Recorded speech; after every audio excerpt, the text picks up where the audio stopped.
একজন মৌলানা ছিল, তার নাম ছিল শামসুল ওলামা, অর্থাৎ ওলামা, আলেম ওলামাদের সূর্য, মৌলানা বেলায়েত হোসেন সাহেব।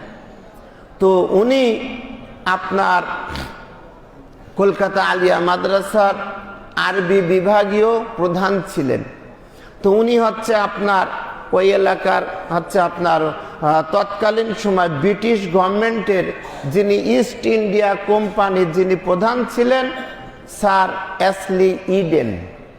আপনারা যারা খেলাধুলো করেন এবং খেলাধুলো দেখেন, তারা আপনারা দেখতে পাবেন ইডেন গার্ডেন এবং ইডেন স্টেডিয়াম বলে একটা ইন্টারন্যাশনাল স্টেডিয়াম আছে।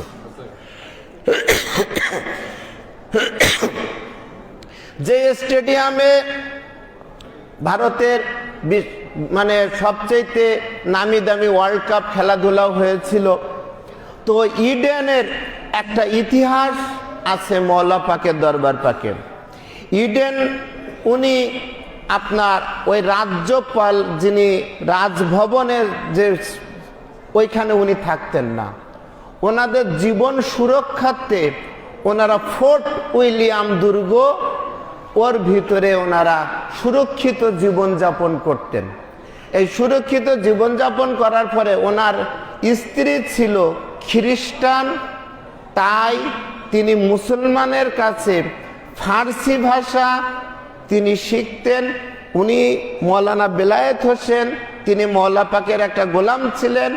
উনি ফার্সি ভাষা ইংরেজিতে ট্রান্সলেশন করে ওনাকে বুঝিয়ে দিতেন এবং ওনার কাছে প্রাইভেট পড়তেন। তো একদিন উনি ইডেনের স্ত্রী, উনি ভাইস রয় এর মিসেস, উনি কৌতূহল বশত ওনার কাছে বলছেন যে আচ্ছা, আপনি কি কোনো মতে আমাদের যিশু খ্রিস্টকে দেখাইতে পারবেন? তখন মওলা পাকের খাদেম মৌলানা বেলায়েত হোসেন উনি বললেন যে এটা আমার দ্বারা সম্ভব না, কিন্তু আমার গুরুদেব যদি চান এটা মুহূর্তের মধ্যে আপনাকে দেখিয়ে দিতে পারেন। উনি বলে চলে আসলেন। তো তারপরের দিন আবার উনি প্রাইভেট পড়াতে গিয়েছেন ফোর্ট উইলিয়াম দুর্গে। তখন বললেন যে আপনি বললেন, তা কিছু তো বললেন না। তো বলছে তাহলে তো আপনি যখন আমাকে এত করে বলছেন, তাহলে আমার গুরুদেবের কাছে, আমার ওনার হুজুরের কাছে আমাকে তাহলে শুনতে হবে আপনার বিষয়টা। তা হ্যাঁ, আপনি ঠিক আছে শুনে নেন, এবং উনি যা যা করতে বলেন আমি তাই তাই করব। তবু আমি আমার যিশু খ্রিস্টকে আমি দেখতে চাই, আমি হযরত ঈসা আলাইহিস সালামকে আমি দেখতে চাই। এই কথা বলার পরে উনি আসলেন, এসে মওলা পাকের কাছে বললেন, হুজুর, মওলা পাক আপনার অনুমতি, আপনার ইজাজত ছাড়াই আমি মনে হয় একটি ভুল কাজ করে বসেছি। তো আপনি মার্জনা করেন, ভুল ত্রুটি মাফ করে দেন। আমি ভাইস রয়ের মিসেসকে আমি এরকম একটা কমিটমেন্ট করে এসেছি যে আমার হুজুর এটা পারবেন। তখন মওলা পাক ওনাকে বললেন, আপনি ওনার কাছে যেয়ে জিজ্ঞাসা করবেন উনি ঘুমিয়ে স্বপ্নের মাধ্যমে কি যিশু খ্রিস্টকে দেখতে চায়, নাকি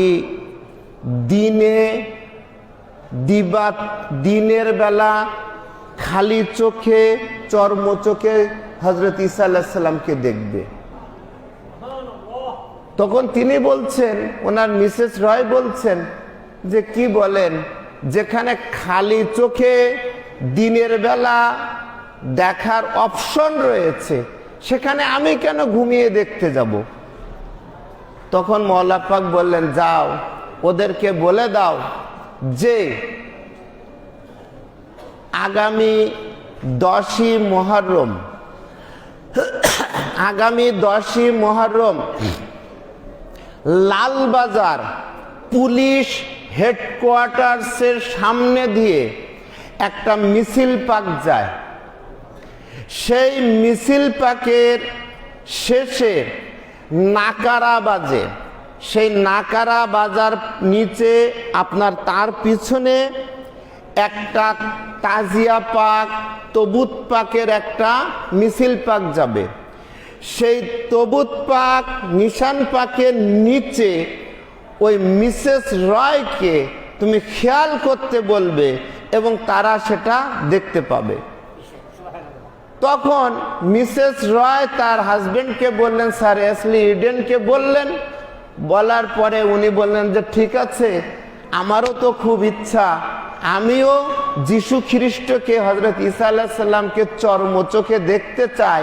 তাহলে এক কাজ করো, পুলিশ হেডকোয়ার্টার্সের উপরে আমাদের জন্য একটা শামিয়ানা টানানোর ব্যবস্থা করো এবং আমাদেরকে সেখানে পরিষ্কার পরিচ্ছন্ন করে আমাদেরকে বসার একটা জায়গা করে দাও। ঠিক আছে, ওনারা পুলিশ প্রশাসন ওনাদেরকে বলে দিলেন, ওনারা সেইভাবে করলো। তখন পুলিশের লোক বুঝতে পারছে না যে মুসলমানদের তাজিয়া মুহররম মিছিলের উপরে এই বিদেশি ব্রিটিশ গভর্নমেন্টের এত কেন আকৃষ্ট, ওরা বুঝতে পারছে না, শুধু হুকুম তামিল করছে। তখন ওনারা করলেন, সেই 10ই মুহররম চলে আসলো, রাস্তা দিয়ে আপনার মিছিল পাক যাচ্ছে, গরম রাস্তা, পিচ ঢালা রাস্তা, মানুষ ইয়া হুসাইন নাম পাক নিচ্ছে আর মাতম পাক করছে, বুকের রক্ত, তাজা রক্তে রাজপথ ভিজে সিক্ত হয়ে গিয়েছে। নাম পাক নিতে নিতে মানুষ মাতম পাক করছে, রক্তের ফিনকি বয়ে যাচ্ছে, চতুর্দিকে একটা কেউ খেয়াল নেই। ওনারা চতুর্দিকে খেয়াল করতে করতে ওনাদের মিসেস রয় আর ওই স্যার এসলি ইডেন, ওনারা হচ্ছে এক রুমাল দিয়ে বারবার চোখ মুছতেছে আর দূর থেকে এভাবে দেখার চেষ্টা করছে, এভাবে দেখার চেষ্টা করছে। দেখতে দেখতে দেখতে মওলা পাকের হুকুম অনুযায়ী সেই কাঙ্ক্ষিত সময়টা একদম চলে আসলো। দেখলেন যে একটা নিশান পাকের নিচে একটা নূরের সিংহাসন এইভাবে চলছে, অজস্র ফেরেশতা সেটাকে বহন করে নিয়েছে। তার উপরে সেই সিংহাসনের উপরে দেখছে যে সরকারে দু আলম, নূরে মুজাসসম, নূরে মুহাম্মাদি, মহানবী হজরত মুহাম্মদ মুস্তফা সাল্লাল্লাহু আলাইহি সাল্লাম। তার পিছনে এক সাইডে দাঁড়িয়েছেন মওলায়ে কায়নাত, পাশে দাঁড়িয়েছেন মা খাতুনে আতাহার পাক এবং হুজুরের দুই কোল মোবারকের উপরে হযরত ইমাম হাসান আলাইহিস সালাতু ওয়াস সালাম এবং সাইয়্যিদুশ শুহাদা, শহীদে কারবালা ইমাম হুসাইন আলাইহিস সালাতু ওয়াস সালাম বসে আছেন। এবার আপনারা বুঝে নেন আশুরা পাকের মিছিল কতটা গুরুত্বপূর্ণ এবং কতটা ভক্তি এবং তাজিমের জিনিস। কেন আমরা খালি পায়ে অত্যন্ত আদবের সাথে এবং পবিত্রতার সাথে হাজির হই, এবার আপনারা বুঝে নেন। যে মিছিলে আল্লাহ পাকের আরশে আজিম থেকে শুরু করে 1,24,000 পয়গম্বর সহ সকল নবী রসুল এবং সমস্ত সোহাদায়ে কারবালার 72 জন শহীদে কারবালা ওই মিছিল পাকের সাথে সাথে চলতে থাকেন।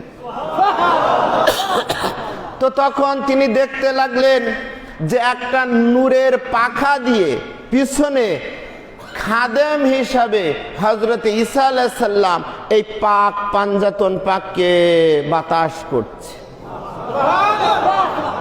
যখন এই জিনিসটার জেগে তাদের চোখে দেখলো, তখন তারা সেই প্রোটোকল ভুলে যেয়ে, তাদের সে রাষ্ট্রীয় মর্যাদা ভুলে যেয়ে, সব কিছু ভুলে যেয়ে, তারা জুতা স্যান্ডেল পরা বাদ দিয়ে, তারা সব কিছু প্রোটোকল বাদ দিয়ে ছিঁড়ে পাগলের মতন হয়ে সেই উপরের থেকে নামতে নামতে নামতে নামতে দৌড়ে এসে ওই নিশান পাকের নিচে এসে সমস্ত ভক্তি এবং শ্রদ্ধা নিবেদন করে বসলেন।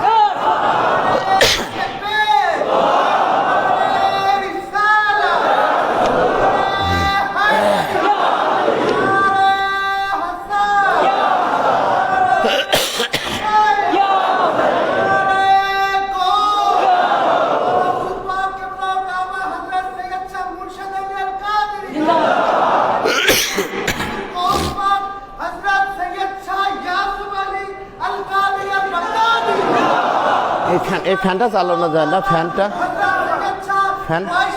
এই ফ্যান এইখানটা